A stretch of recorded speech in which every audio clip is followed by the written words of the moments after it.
بسم الله الرحمن الرحيم. خوشويستم بياني اگاداری بانگی بياني بويت من اگاداری نزیکی 5 بۆ 6 مزگەوت بووم گوێم لە بانگەکانیان بوو.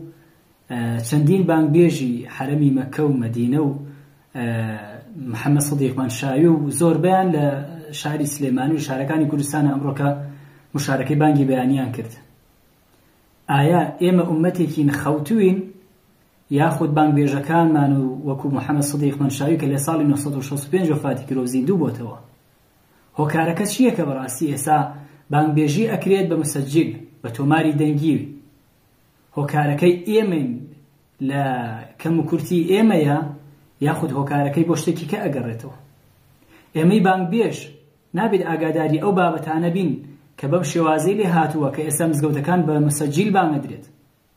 باشە لە زۆربەی وڵاتەکانە قسە لەسەرەمە کراوە و لیژنەی فتوای لەسەر داوە، هەر لە وڵاتی قەتەر، لە وڵاتی سعودیا، لە وڵاتی میسر، لە وڵاتی ئوردون، لە وڵاتی تورکیا، لە زۆرێک لە وڵاتەکان قسە لەسەرەمە کراوە.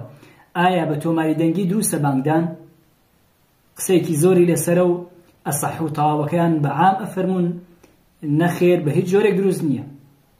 بە فەرمودەی پێغەمبەر عەلەیهی سڵاو وسەلام کە فەرموێت إذا حضرت الصلاة فليؤذن لكم أحدكم.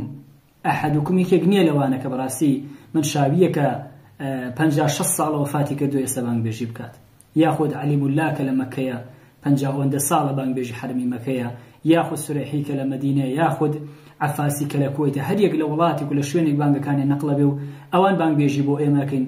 لە کاتێکە ئەم هەموو بانگ بێژە دەنگ خۆشەمان هەیە لە کوردستانە لە شارەکانە بەعام بانگ بێژیمان بۆ ناکەن.